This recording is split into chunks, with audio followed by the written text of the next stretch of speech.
Thank you, Brady.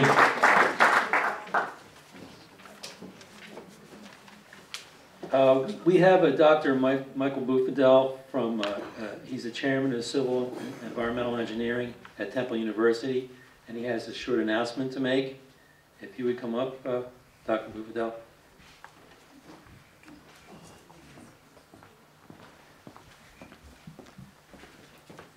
Yes, on March 18th, it's going to be a Thursday, we have a summit at Temple University where we are going to address from 9 to 4 o'clock. We are going to have presenters addressing the issue from various points of view. We'd like you to attend. From 2 to 4 o'clock, there is a panel discussion that is moderated by Representative Vitali. And again, we have representatives from the industry and from the various groups, Damascus Citizens, the Delaware River Keepers, Earth Justice, and Penn Future. So we invite you to attend. Thank you.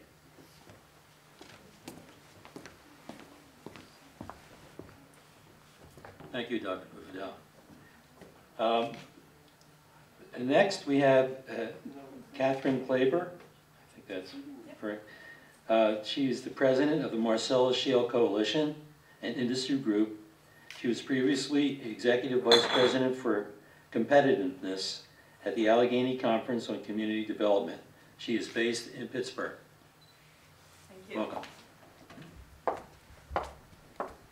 Thank you very much. It's good to be back in Philly. I lived in Old City for 6 years, and our first son was born at Pennsylvania Hospital, and this was quite the day to get my Philly fix, so it's great to be back here.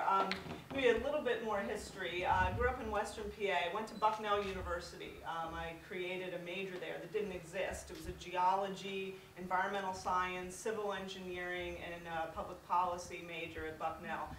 Finished that in 1988 and got on with my career that involved 10 years working first in Philadelphia and then in Pittsburgh on environmental regulations. One of the things that I did quite a bit in Philadelphia, worked on emissions credit trading for some of your companies here, did toxic release inventory work, and one of the things that I think probably maps back to this issue very strongly is, as many of you probably know in this room, Philadelphia is in a severe ozone non-attainment area.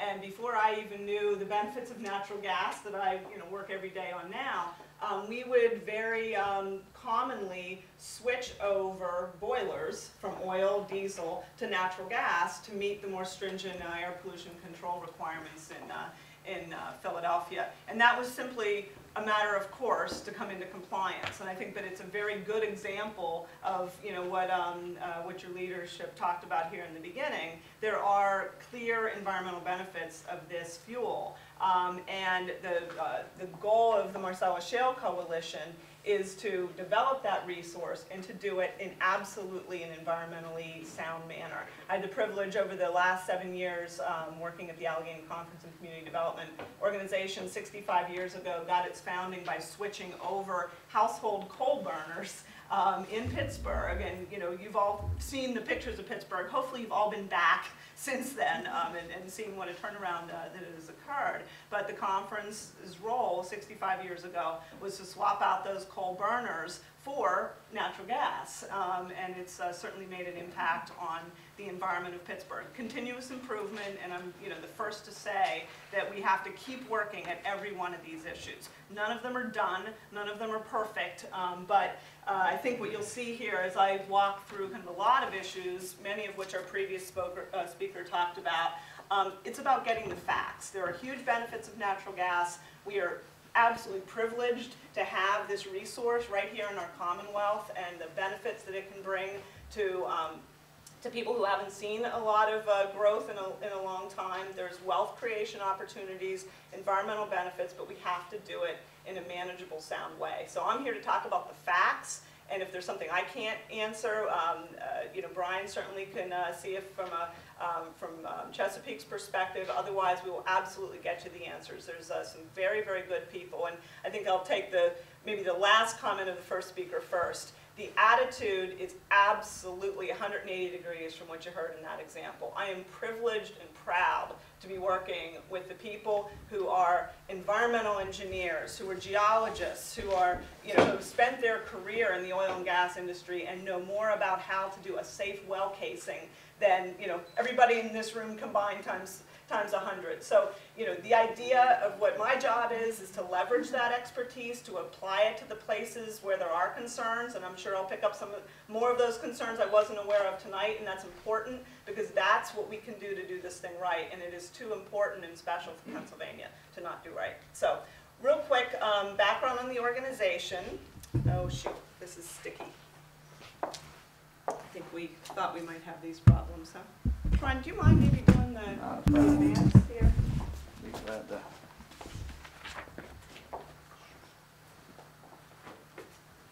That'll do. Oh, good, good.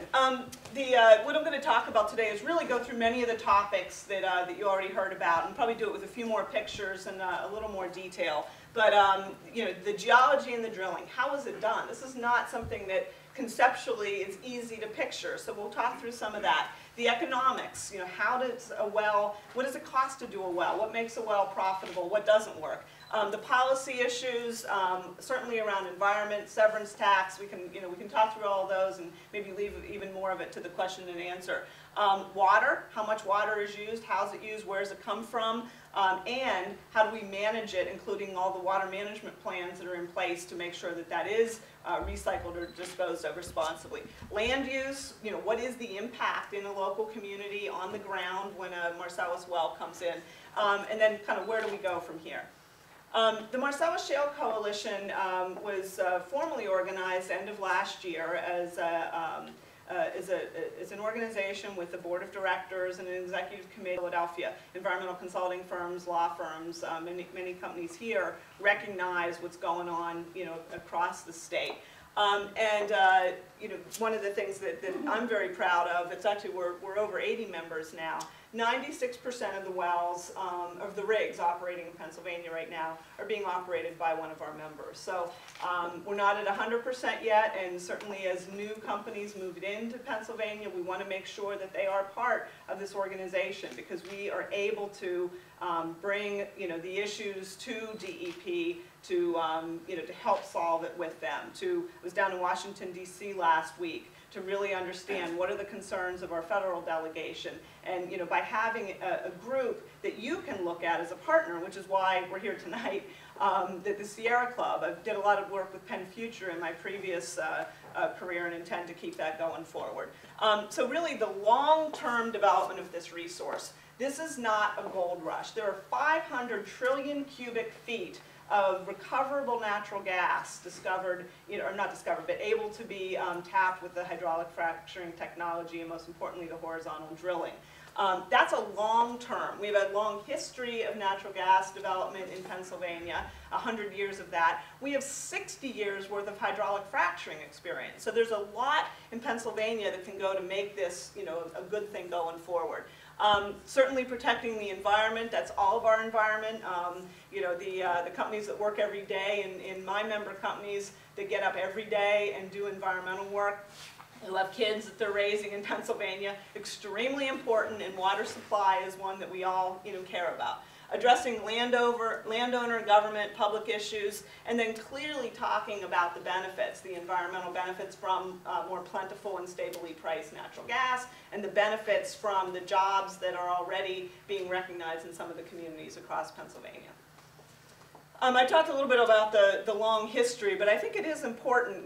Marcellus has had, and this is, I think exciting for some, and certainly it's a big topic. You can't open the paper without reading about it. But we have a long history of producing natural gas. The Murraysville gas well is seen as the first well, although I believe that there's a well in New York that they say is the first gas well, and there's a well in West Virginia. But certainly, not as much in Philadelphia, but along the northern tier and very much in the southwestern part of the state, natural resource development and gas development has been done for a long time.